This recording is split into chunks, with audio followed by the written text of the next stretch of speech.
Hi everyone, ఈరోజు మనము 120 grammar రూల్స్లో నుంచి 28th రూల్ని ఎక్స్ప్లెయిన్ చేస్తున్నాను. నేను ఆల్రెడీ 1 to 27th రూల్ వరకు ఎక్స్ప్లెయిన్ చేసి అప్లోడ్ చేశాను. సో ముందు ఆ వీడియోస్ చూడండి, తర్వాత ఈ వీడియో చూడండి, మీకు క్లారిటీగా అర్థమవుతుంది. Okay, rule number 28, as so as. ఈ వర్డ్స్ని మనం ఏమంటాం?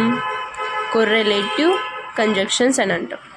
ఈ వర్డ్స్ని మనము కొర్రెలేటివ్ కంజంక్షన్స్ అని అంటాం.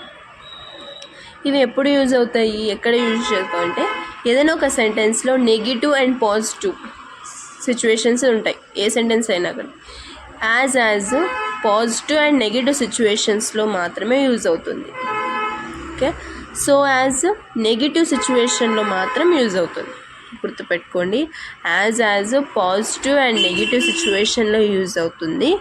సో యాజ్ ఓన్లీ నెగిటివ్ సిచ్యువేషన్లో మాత్రమే యూజ్ అవుతుంది. ఓకే, ఈ రూల్ అదే చెప్తుంది, గుర్తుపెట్టుకోండి. నేను మీకు ఎగ్జాంపుల్స్ ఎక్స్ప్లెయిన్ చేస్తే మీకు క్లారిటీగా అర్థమవుతుంది. సో ఎగ్జాంపుల్స్ చూద్దాం. First example, I am so tall as the horse.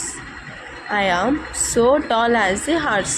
ఇక్కడ నెగిటివ్ సిచ్యువేషన్ ఏమైనా కనిపిస్తుందా? లేదు. ఏం కనిపిస్తుంది? మీకు పాజిటివ్ కనిపిస్తుంది. బట్ ఇక్కడ ఏమి ఇచ్చారు? సో టాల్ యాజ్ ఇచ్చారు కదా, అది రాకూడదు. ఏం రావాలి? యాజ్ రావాలి. అంటే యాజ్ టాల్ యాజ్ అని రావాలి. ఎందుకు రావాలి అలా అంటే అది పాజిటివ్ సిచ్యువేషన్ కదా, సో పాజిటివే ఉండాలి. ఓకేనా. Next example, it is not as easy as you would think. Okay, it is not as easy as ఇచ్చారు. నేను చెప్పాను, యాజ్ ఎప్పుడు యూజ్ చేస్తాము? పాజిటివ్ అండ్ నెగిటివ్ సిచ్యువేషన్లో, బోత్ సిచ్యువేషన్స్లో యూజ్ చేస్తాము. సో ఇక్కడ ఇది కరెక్టే, తప్పు లేదు. ఓకేనా, ఇక్కడ no error.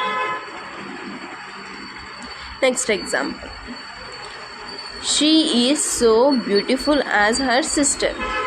She is so beautiful as her sister. ఇక్కడ ఏమి ఇచ్చారు? సో యాజ్ ఇచ్చారు. సో యాజ్ నేను ఎక్కడ యూజ్ చేయమన్నాను? నెగిటివ్ సిచ్యువేషన్లో యూజ్ చేయమన్నాను. అక్కడ నెగిటివ్ ఉందా? లేదు. సో ఇక్కడ ఏంటి? యాజ్ రావాలి. యాజ్ పాజిటివ్ సిచ్యువేషన్లో ఉంది కాబట్టి అవే రావాలి. ఓకేనా. Next example, the examination is not as difficult as Morgan said. The examination is not as difficult as Morgan said. ఇక్కడ నాట్ అని ఇచ్చారు. నాట్ అని ఇచ్చారు అంటే అక్కడ నెగిటివ్ సిచ్యువేషన్ అని ఉంది. ఓకేనా. ఇక్కడ ఏం ఇచ్చారు మనకి? యాజ్ ఇచ్చారుగా, సో ఇక్కడ ఎర్రర్ లేదు, అందుకని నో ఎర్రర్. ఓకేనా, గుర్తుపెట్టుకోండి. యాజ్ మనము నెగిటివ్ అండ్ పాజిటివ్ సిచ్యువేషన్స్లో మాత్రమే యూజ్ చేస్తాము. సో యాజ్ నెగిటివ్ సిచ్యువేషన్లో మాత్రమే యూజ్ చేస్తాము. ఇలాగ ఇస్తారు సెంటెన్సెస్.